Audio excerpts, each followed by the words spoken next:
Dans notre circuit élémentaire, en plus du générateur de tension et des résistances, on peut insérer d'autres éléments, tels que bobines ou condensateurs. Pas de facéties, s'il vous plaît, ceci est un cours de haute électricité. Alors, qu'est-ce au juste un condensateur? Supposez que vous ayez deux minces feuilles de métal, que vous mettez l'une en face de l'autre et que vous branchez, comme ceci, sur votre source de tension. Celle connectée au pôle plus va perdre des électrons, c'est-à-dire qu'elle va se charger positivement. L'autre, au contraire, va récupérer des électrons. Elle va se charger négativement. Cela s'arrête au bout d'un certain temps, et on dit que le condensateur est chargé. Les électrons en surnombre, d'un côté, voudraient bien aller de l'autre côté, mais il n'y a pas de conducteur, ils ne peuvent pas passer. Et même, je les en dissuade totalement en mettant entre les deux un isolant bien meilleur que l'air et qu'en termes techniques on appelle le diélectrique. Un condensateur, c'est donc un sandwich au diélectrique, entre deux tranches métalliques, le tout souvent mis en rouleau pour que ça prenne moins de place. Dans la vie courante, il ressemble à ceci. Mais, direz-vous, où est l'intérêt de mettre dans un circuit des machins qui vont empêcher le courant de passer ? Empêcher le courant de passer, là, il faut voir.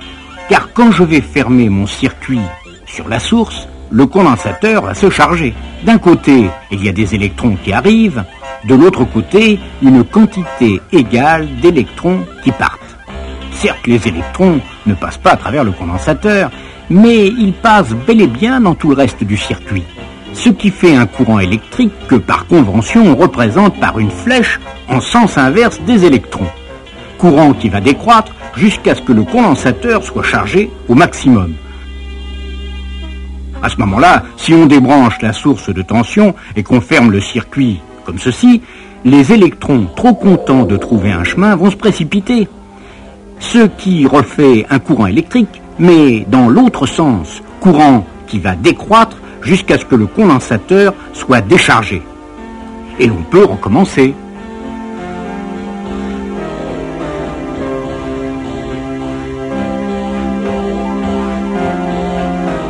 Mais combien de temps met-il notre condensateur pour se charger et se décharger?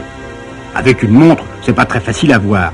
Mais nos flèches intensité ont été spécialement dressées pour dessiner des courbes. Ainsi, au moment de la charge, elle dessinera ceci. Au moment de la décharge, le courant va dans l'autre sens, elle dessinera cela.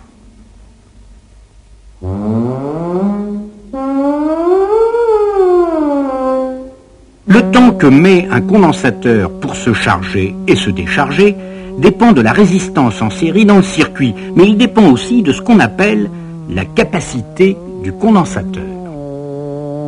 C'est en quelque sorte la quantité d'électrons qu'il est capable d'emmagasiner d'un côté et de perdre de l'autre. Et elle est proportionnelle, cette capacité, à la surface de deux feuilles de métal de mon sandwich, appelée armature. Elle dépend aussi de la minceur du diélectrique et de sa nature. Cette capacité du condensateur s'exprime en farad ou en microfarad du nom de Michael Faraday, le charmant jeune homme qui l'a apprivoisé. On a vu comment varier le courant, maintenant voyons comment varie la tension aux bornes du condensateur. Quand le circuit est ouvert et le condensateur déchargé, la tension est nulle évidemment.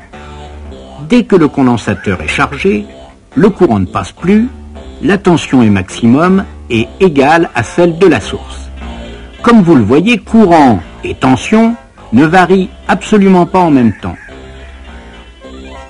Le maximum de courant intervient toujours avant le maximum de tension. Aux bornes d'un condensateur, le courant maximal est en avance sur la tension maximale, mais on en reparlera. Ainsi, on peut dire que le condensateur, comme sa copine la bobine, un peu de sérieux quand même, je vous prie, que le condensateur, dis-je, est un monsieur qui s'intéresse aux variations. Soit que la tension de la source varie brusquement, comme dans nos expériences, soit surtout qu'on ait affaire à une source alternative, ce qui est le cas très souvent dans la vie courante.